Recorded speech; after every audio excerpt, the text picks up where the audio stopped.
This is Dominic. Dominic works at a 5-star restaurant called the Pixel Palace.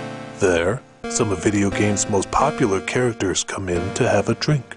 Sometimes they share stories and even secrets, for as we all know, what the bartender hears is confidential, isn't it?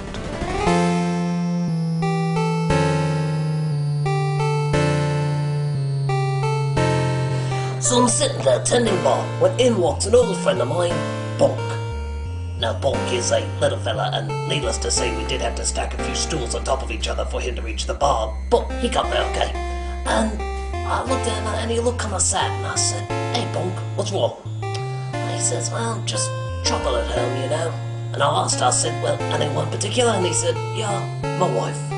My wife, she's been giving me real trouble." And I said, "Oh, really? Well, what's been going on?"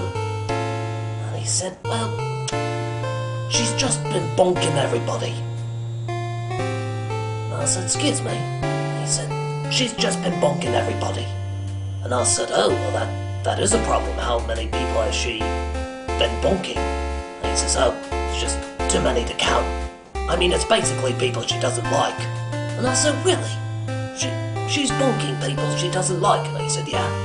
And I said, "You think there's some sort of weird psychological issue there?" And he says, No, that makes complete sense to me. It's not that complicated. If she doesn't like the person, she bonks them."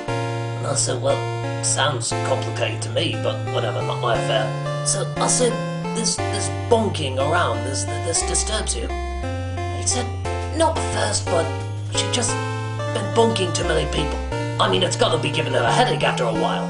And I said, "Giving her a headache? What about you? You must have a migraine over this." And he said, "Well, wasn't too bad at first, but now it's just getting a little annoying, especially when she started doing the animals."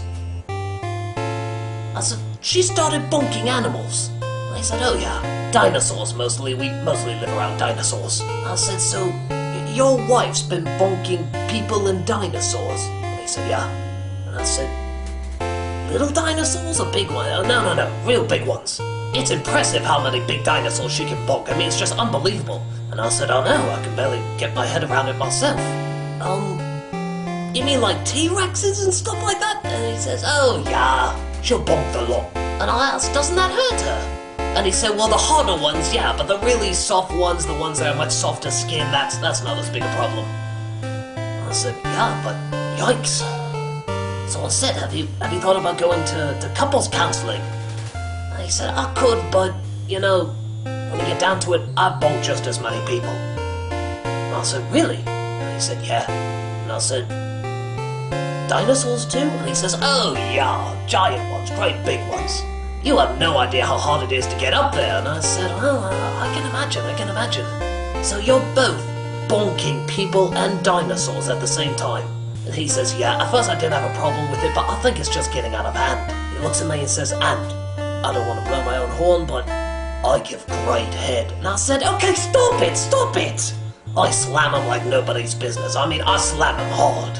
They're barely able to open their eyes after I'm done with them." I said, "Okay, TMI. So I decided to pry, probably where I shouldn't pry, but Lord knows he already has. And I said, "Well, how often do you two bonk?" And he says, "I told you all the time." I said, No, together."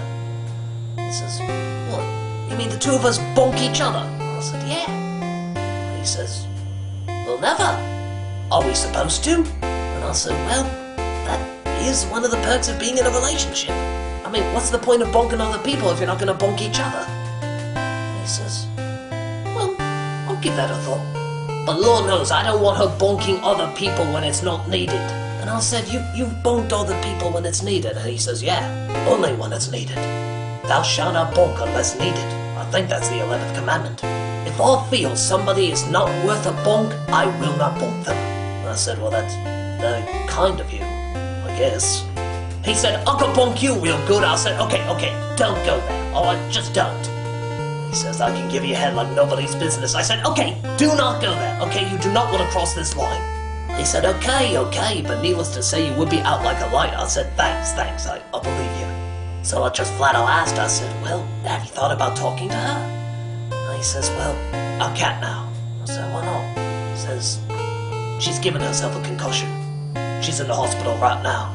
They don't know when she's gonna wake up. And I said, oh, Bonk, I'll get it now, okay, now we're on the same page, and I'm so sorry about that.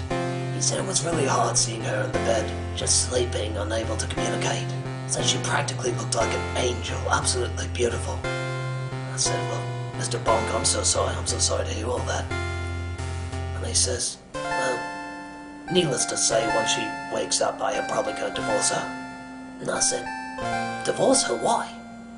And he says, haven't you been listening? She fucks everything that walks! You see a lot of strange things as a bartender. I see a lot of strange things at the Pixel Palace. So, I see a lot of strange things as a bartender at the Pixel Palace. And that ain't no lie. So wait a minute.